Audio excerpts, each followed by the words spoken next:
Pwede daw ba yun dito sa ibang bansa? Pwedeng-pwede.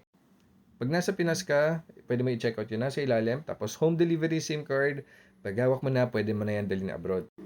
Kung nasa abroad ka naman, pwede kang mag-check out or bumili ng Dito eSIM dito sa loob ng Dito app. 'Pag open mo ng Dito app, i-swipe up mo yun nandito sa ilalim. Then, tap natin yung Buy eSIM. Okay, so hinto muna tayo dito. So, ang halaga ng Dito eSIM is 99 pesos. Tapos, may included na 9 GB all access data na pwede mong gamitin kung nasa Pinas ka. Pero kung nasa abroad ka tapos bumili ka nito, hindi mo magagamit yung package na to. Kasi pag nasa abroad ka, parang ang silbi lang kasi ng mga Philippine SIM card natin is makatanggap ng mga OTP ng mga bank accounts natin, na mga government accounts, pag magbabayad tayo ng contribution ng SSS, pag-ibig, so ganun lang.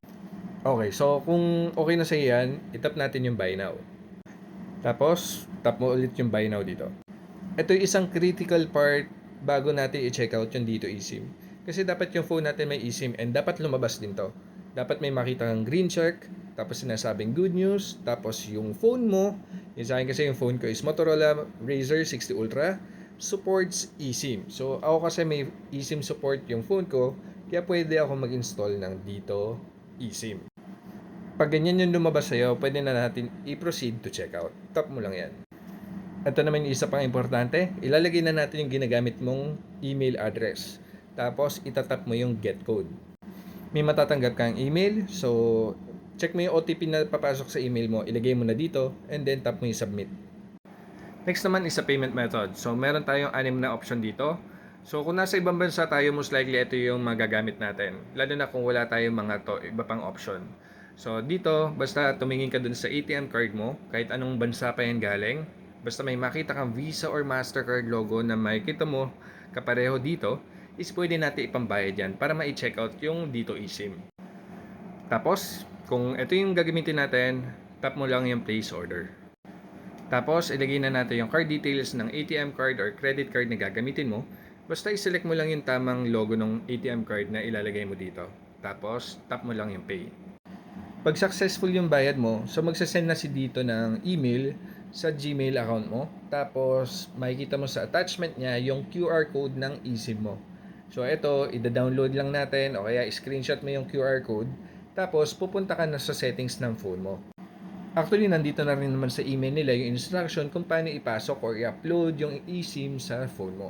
So, pupunta ka lang daw sa settings, tapos kung iPhone yung gamit mo, punta ka sa cellular, then add eSIM. Kung Android ka naman, punta ka sa settings, then select SIM card manager, tapos ipasok mo na yung eSIM QR code. Tapos yan, i-upload mo na yung QR code, yung nandito sa attachment ng email na to, tapos start mo na lang yung phone para ma-enjoy mo na yung paggamit ng dito eSIM mo. Kung Android ka, pwede mong i-open na lang yung settings ng phone mo, i-search mo eSIM, tapos i-tap mo yan. Tapos yan, ito na ilalabas. So, lilitaw dito yung mga physical SIM cards mo. Tapos, ang hanapin mo dyan is ito, download yung eSIM. So, syempre, magkakaiba tayo ng brand. So, depende kung ano yung format nila. Pero, ang hanapin lang din naman natin is ganyang wording. Tapos, tap mo yung setup, an eSIM. Tapos, mag-open yung camera ng phone mo. Pwede mong itapat doon sa QR code kung may isa ka pang device o kaya kung na-save mo naman yung QR code or na-screenshot mo yung QR code nandito easy mo na nandun sa Gmail app, so pwede mong itap yung scan from photo. Tapos babalik yan dito and naipasok mo na yung dito eSIM mo. Pag napagana mo na yung dito eSIM, nagkaroon na ng signal, make sure i-open mo lang ulit yung dito app, tapos ito na may asikasuhin mo. Register your dito SIM card. Punta naman tayo sa mga kailangan nating ingatan para ma-maintain nating active yung Philippine SIM card natin tulad nandito. Na-explain ko na rin naman yung sa pag-login na dapat gumawa ka ng password ng dito account mo para next time, para mawala yung SIM card mo, is makaka-login ka pa rin dito sa dito account mo and mako-contact mo pa rin yung customer service para ma-report yung problema sa SIM card mo or makapag-request ng eSIM replacement o kaya physical SIM card replacement. Next is, ayan, itap mo lang yung view details. I-maintain mo na may at least piso o kaya mag-load ka ng 10 pesos kada taon. Tapos iwasan natin mag-expire. So, dapat mga bandang June, mag-load ka na ulit ng 10 pesos next year para 1 year ulit yung buhay ng load. Tapos, iiwasan natin is mag-zero balance yan ng 90 days. Kasi pag hindi mo na loadan within 90 days, tapos zero ang balance, made-deactivate yung SIM card, hindi mo na mare-recover yung mobile number na yun.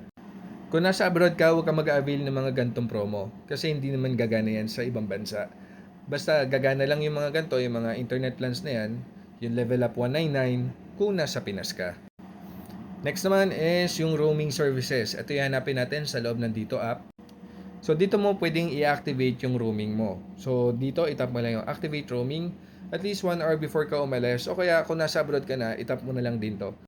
In case na nawalan pa rin ng signal yung dito SIM card mo, kunyari lumapag ka doon after 2 weeks na wala ng signal, pwede mong i-message yung dito customer service sa Facebook page nila. So hanapin mo na lang yon, ipa-activate mo yung roaming ng SIM card mo. So after mga 2 days, magkakaroon na ulit yan ng signal. Paano naman kung gusto mong magkaroon ng internet yung dito SIM card mo abroad? So dito lang din ulit sa roaming services. Tapos yan, itap mo lang yung destination. Tapos piliin mo kung nasaang bansa ka. Tapos yan, kunyari ang pipiliin natin Saudi, search mo lang dito Saudi, tapos select mo. Yan, so kunyari nag-travel ka sa Saudi o kaya OFW ka sa Saudi and kailangan mo talaga ng internet, ito yung magiging option mo para magkaroon ng internet. So kailangan mo lang i-check out yan. So kailangan mo loadan mo muna yung dito SIM card mo o kaya magpa-load ka sa kapamilya mo sa Pinas, pumunta sila ng tindahan o kaya bumili sila sa loob ng dito app, loadan nila yung mobile number mo. So ang kailangan natin dito is 200 pesos para ma-avail yung 100 MB all access, good for 1 day to. Dinouble check ko lang, so 1 day nga talaga. So 100 MB all access data, valid for 1 day. So magagawa ng 100 MB is at least siguro makapag-chat ka sa Messenger kung kailangan mo sila makachat. Tapos konting mga voice messaging or voice call dun sa family mo sa Pinas via Messenger. Yung isa naman is 350 pesos. So good for 3 days tapos 200 MB all access data. So ito medyo mas mahaba na yung usapan nyo via Messenger in case na yung dito SIM card yung gagamitin mo bilang internet para magka-internet ka habang nasa ibang bansa. Yung isa naman is 850 pesos. Ito naman matagal na. So good for 7 days. 500 MB all access data na yan. So ito pwede mo na samahan ng video call ng konti. Ayun, tsaka messenger calls. So wala nang problema doon. So ma-recommend ko lang to kung turista ka na nasa abroad and wala kang mabiling local SIM card. So pwede mong gamitin yung mga ganitong options na roaming internet ng dito SIM card. Pero kung may option ka pa rin na makabili ng local SIM card dun sa bansa kung nasaan ka, is, yun pa rin yung mas marirecommend ko. If ever nag-avail ka ng data roaming internet plan, so make sure lang na i-activate mo yung roaming tapos pipiliin mo na yung dito SIM card yung gagamit ng internet. So yun lang guys, thank you for watching. Bye!